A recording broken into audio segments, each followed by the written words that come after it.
Here we are in the toilets at my favourite pub venue, the Horns in Watford. We're pleased to have Chris Hickey with us, drummer with the Branstons and Letley, the Perfect Crime. He's going to talk about an experience he had in one of the roughest pubs in Belfast docks at the height of the punk era. Tell us more, Chris. I will indeed, Spike, and thank you for having me. You're welcome. Let me give you a bit of background. The Hut Bar in Belfast is on Helm Street in 79 and 80. Yeah.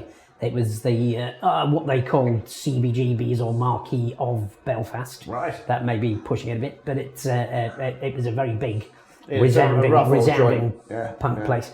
Yeah, it was great. I have to emphasise I was depping for the Perfect Crime. My band was called the Captions at the time. I was getting ready to play. It was a very decent crowd. Yeah, gobbing. Very up for it, and lots of that sort of 80s gobbing, a couple of empty beer tins, things like that. I was getting warmed up. I had a few beers the night before. And a curry, I believe. Indeed, yes, and in the afternoon, a couple of beers, and not the curry, the beers. Yeah. And what happened? We came in. It was quite a raunchy intro. Yeah. And I thought, I felt a rumbling. Yes, Yes, and I thought, yes, that's I'll just pass wind here. And the opposite thing happened. Oh dear. Yes, indeed. I then thought, it's feeling quite warm at the moment, but it does tend to colden. We had, is that a word? Coldens. Yes, it coldens. We had 2 sets of 7 songs. Yeah. So I thought, there's nothing else to do other than to get through it, basically. So basically, you did crap yourself. I did indeed. And had to then play several numbers. Yes, 7. Sitting in 7 songs. And moving around, sitting in the, yes, indeed. These, you know, the tale of the swivelling stool. Yes, the swivelling stool. Yes, swivelling whether it helped or not, I don't really know. So you had a break? We had a break. Which enabled you to... After 7 songs. I then had to make my way through the crowd to the conveniences, which I imagine weren't particularly convenient. There was no door and no toilet seat. No paper. There was no paper. No, I'm getting to that. I had to remove my trousers. Yeah. And use my boxer shorts to clean myself up. Luckily, there was a window in the toilet. Through which I deposited my underpants. Into Belfast docks? Into Belfast docks, yes. Well, I'd like to think so. I hope there was a pavement outside. Which, yes. Did it land on someone's head or anything like that? Well, who knows? Who knows? May have done. It couldn't have got any more aggressive in there anyway, so... yes, and then went back feeling much more comfortable. Yes. There was... we did the rest of the gig. It was getting more and more raucous, obviously raucous, frightening. Yes. And what happened when we finished the gig? I actually got up. It wasn't my drum kit, but I was using my own cymbals and snare. Yeah. And while I was dismantling it, I saw a dart was embedded in the kick drum. In the bass drum. Yes. There was a chap who'd been singling me out and pointing at me and threatening you all the way through the gig. Yes. And at the end of the gig, he came up to me and said, "Well, nice one, mate. You really enjoyed that, yeah, nice." So it was he did actually. I think he actually bought me a can of Tennant's. Can of Tennant's lager. Yes.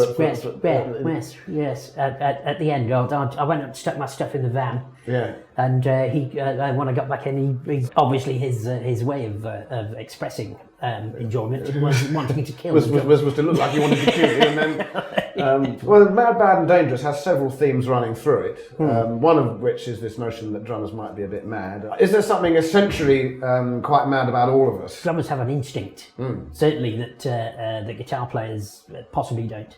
Yeah. But then it's possibly quite primal, an early form of communication. But maybe that particular the whole thing about bashing things. It is quite could primal. Actually make you less mad. Maybe it makes you sane. Maybe it's certainly a release of aggression that a lot of people don't have, and I can say that, and you know this.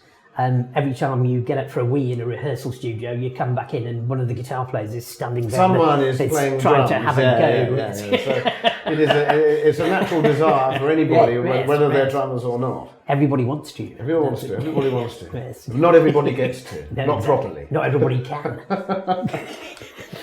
Chris, what inspired you to play the drums? I had a kind of natural instinct, I think, when I was a child. Yeah. My mum was always berating me because my knife and fork was always like that. Yeah. Then I got my first drum kit when I was 13. Oh yeah. And there was a school band, I imagine, that you joined. Yes, there was indeed. Yes, Millstone Grit. Millstone Grit. Millstone Grit. My first ever live gig was. Great name. There was some funny names in bands I was in at school. One was called Dirty Roger and the Empty Cupboard. Really? Yeah. So we weren't that imaginative in Yorkshire. Drummers often play under quite challenging conditions, and I often ask, what's the most challenging you've played under? But I guess that's a silly question. Well, yes, that was one of them. But I would say getting stuck into a cramped corner where you can't really. I'm sure you've had that as well. And then being asked to move the kit. Yes, quite. It's taking up too much room. Yes. Sorry, I'm trying to. You do get this thing, don't you, where you're on stage and then you set up your kit and then you still got to sort of, do you really need that cymbal and that kind of stuff? Yeah, exactly, yes. Can you just do it? I can work with two.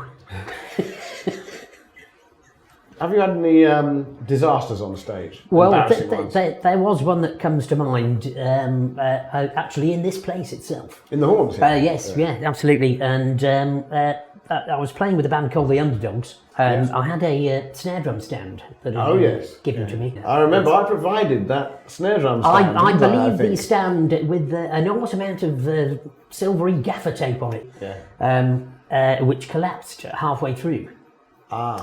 Sending the snare drum cartwheeling across the stage from the stage into the audience. Dennis, the landlord, was actually watching this. Was quite amused. I did the showbiz thing. I tried to carry on just using the tom-toms. But the rest of the band stopped while laughing. So. And talking of being on stage, what are you doing at the moment, Chris? Well, at the moment, the Branstons are kind of on hold. I've got the lead singer of the Branstons, Phil Day, who's known to you, fantastic guitar player. I've got a South African bass player. I've got a guitar player from Wales. Who we're putting a new band together with. So, so it's quite a bit in the pipeline then? Yeah, absolutely, yes. Yeah, it's all looking good. Do you think you'll play here in the Horns? Oh, I would have thought so, yes. Yes, I hope they'll have me back. Excellent. Excellent. I look forward to that. So, Chris, what do you reckon on Mad, Bad and Dangerous? Well, I think it's absolutely bloody awful, frankly. You think it's a pure rubbish? Apart from the one really good bit about the lack of bowel control. Oh, right. It's fantastic. Needless to say, that's your favourite story in the book. It is indeed, yes, and the only time I've had an autograph asked for, which is indeed ironic. Dear boy, thank you very much. I'm glad that you're proud to be in it. I am indeed, yes. Thank you so much. Thank you, sir. And Chris, thanks so much for joining us. So you're more than welcome. I look forward to seeing you again soon. It's been a pleasure. If we do another book, would you like to be involved? I'd rather not be involved on the same basis.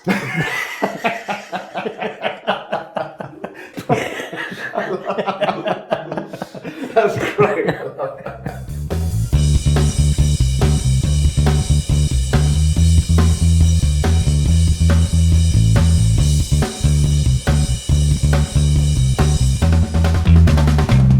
Cool, just keep going for a bit. So I know it's a bit unnatural. There was no, it's fine. I never felt more at home with Spike. This has been a very easy one because I've known Chris for 10 years. Yes. I never thought I'd be in the toilet with the camera on my face. Well, you didn't think that's where not under these circumstances, anyway. I thought, when I met Spike, I thought, there's a man I'll be sitting in a toilet with a camera in my face. Yeah, exactly. Some urinals and... In 10 years after, yes. God, he's got that's the spark of a man I want to do that with. And I've got a guitar player from Wales. We're putting a new band together with. So, excellent. Excellent. I look forward to that. Should we do it again? That's great. Anything else about playing the drums, like being ill while playing them? Well, you have been ill while playing them. Yes, not necessarily ill. No, injured.